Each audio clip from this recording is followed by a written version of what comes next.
अस्सलाम वालेकुम रहमतुल्लाहि व बरकातुहू। उम्मीद है आप सब लोग खैरियत से होंगे। आज का हमारा टॉपिक है सूरज ग्रहण में करने के काम। ऐसे कौन से काम हैं जो हमें सूरज ग्रहण में करने चाहिए, जिनका हमें इस्लाम हुक्म देता है, और कौन से ऐसे काम हैं जिनकी कोई भी अहमियत या फजीलत हमें पूरे कुरान पाक या अहादीस में नहीं मिलती।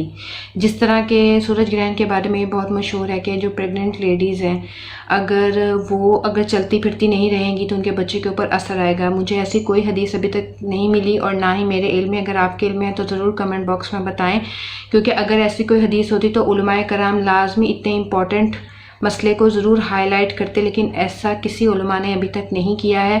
तो इस तरह के तोहम परस्ती से दूर रहें। अगर आपको किसी हदीस या किसी चीज़ में ऐसा कुछ नहीं मिलता तो काइंडली अपने आप को ना थकाएं। मैं उन सारी लेडीज़ से मुखातिब हूँ जो इस टाइम पे अल्लाह ताला ने उनको एक तोहफे से नवाजा हुआ है और वो एक मुश्किल कंडीशन में है, तो वो प्लीज़ अपने आप को और अपने बेबी को सेफ रखें। यहाँ मैं सही बुखारी की हदीस को मेंशन करना चाहती हूँ। बेशक सूरज और चाँद अल्लाह ताला की निशानियों में से दो निशानियाँ हैं जिन्हें किसी की मौत और हयात की वजह से ग्रहण नहीं लगता। बस जब तुम इनको देखो तो अल्लाह ताला से दुआ करो, उसकी बड़ाई बयान करो, नमाज पढ़ो और सदका खैरात करो। एक और बुखारी की हदीस है जिसमें ये निशानियां जिन्हें अल्लाह ताला भेजते हैं किसी की मौत और हयात की वजह से रोनुमा नहीं होते, बल्कि अल्लाह ताला ने इनके ज़रिए अपने बंदों को डराते हैं, डराने के लिए हैं ये निशानियां में। ये सूरज ग्रहण, चांद ग्रहण हमें डराने के लिए है।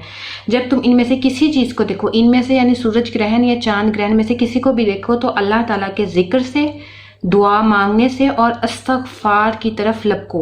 करने के काम हमें क्या अल्लाह ताला ने बता दिए। सबसे पहले तो हमें तोहम परस्ती से निकाल दिया कि ये किसी के मरने या जीने की वजह से, कोई ऐसी हस्ती जो आप समझ रहे हो कि इम्पॉर्टेंट है, कि उसके मरने या जीने की वजह से सूरज को ग्रहण नहीं लग रहा, ना चांद को ग्रहण लग रहा है। इस वजह से, ये इस वजह से लग रहा है ताकि अल्लाह ताला हमें निशानियाँ दिखाए। अल्लाह ताला ने साफ मेंशन कर दिया। इस तरह के और कई अहादीस हैं जिसमें बार बार अल्लाह ताला मेंशन कर रहे हैं कि ये अल्लाह ताला की निशानियाँ हैं, निशानियाँ दिखा रहा है अल्लाह ताला, हमें डरा रहे हैं, हमें डराने के लिए कि अभी भी तौबा कर लो, अभी भी अल्लाह ताला की तरफ रुजू कर लो, अभी भी अपने दिल को साफ़ कर लो, अभी भी गुनाहों से तौबा कर लो, अल्लाह ताला के पास चले जाओ, अल्लाह ताला से दुआएं मांगो, इस्तग़फ़ार करो, नमाज के लिए खड़े हो जाओ, आजिज़ी का इजहार करो, तस्बीह तहमीद तहलील करो, यानी अल्लाह अकबर सुबहान अल्लाह कहो, अल्हम्दुलिल्लाह कहो, अल्लाह ताला का शुक्र अदा करो जो तुम्हारे पास है, जो नहीं है उसके लिए दुआ करो। सूरज ग्रहण की नमाज को नमाज कसूफ कहा जाता है और चांद ग्रहण की नमाज को नमाज खसूफ कहा जाता है, लेकिन दोनों को पढ़ने का तकरीबन सेम ही मेथड है जो हमें हदीस से मिलता है। ये सही बुखारी से लिया गया है। तरीका ये है, सैयदना अब्दुल्लाह बिन अब्बास रज़ियल्लाहु ताला अन्हु से रवायत है कि नबी अकरम सल्लल्लाहु अलैहि वसल्लम के ज़माने में सूरज ग्रहण लगा। आपने बाजमात 2 रकतें नमाज पढ़ी।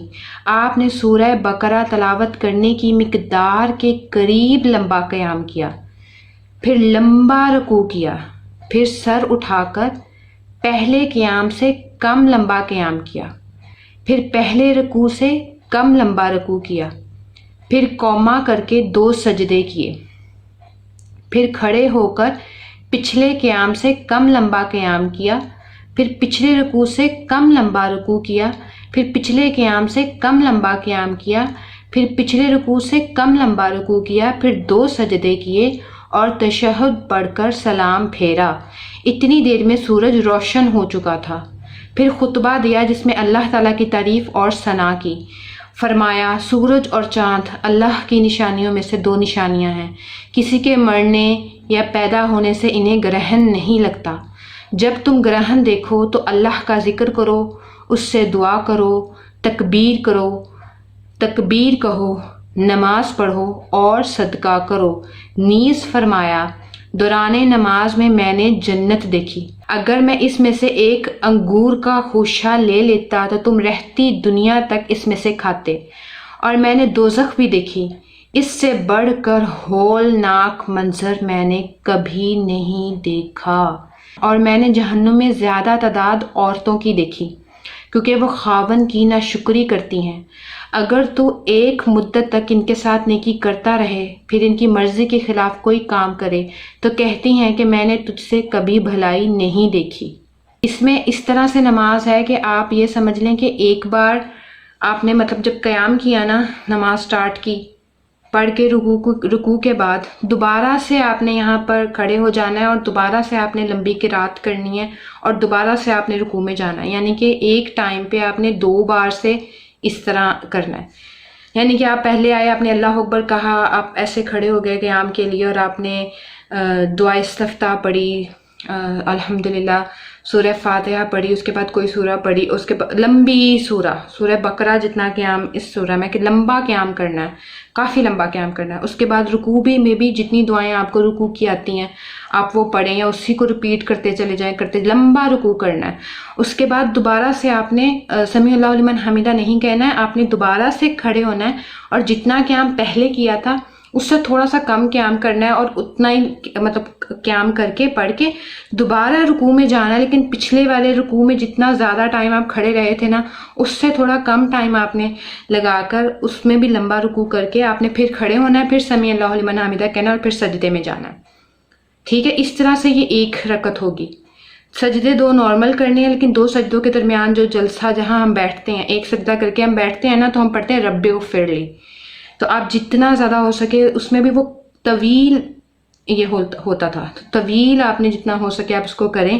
اس کے بعد یہ ایک رکعت کمپلیٹ ہوگی تو دوسری رکعت بھی سیم ایسے ہی پڑھنی ہے، بس یہ دیکھ لیں کہ وہ اب اس والی جو رکعت ہے نا اس سے تھوڑا کم کرنا ہے، یعنی اس سے تھوڑا کم قیام کرنا ہے ہر جگہ پہ، لیکن سیم ویسے طریقہ سیم یہی ہے۔ امید ہے کہ آپ لوگوں کو سمجھ آ گئی ہوگی۔ اب کل سورج گرہن ہے، امید ہے کہ ہم اللہ تعالیٰ کے حضور نماز بھی پڑھیں گے، دعا بھی کریں گے، ذکر اذکار بھی کریں گے، استغفار بھی کریں گے، اور اللہ تعالیٰ کو راضی کرنے کی کوشش کریں گے، اور ایسے کام نہیں کریں گے جس سے اللہ تعالیٰ غصے میں آ جائے۔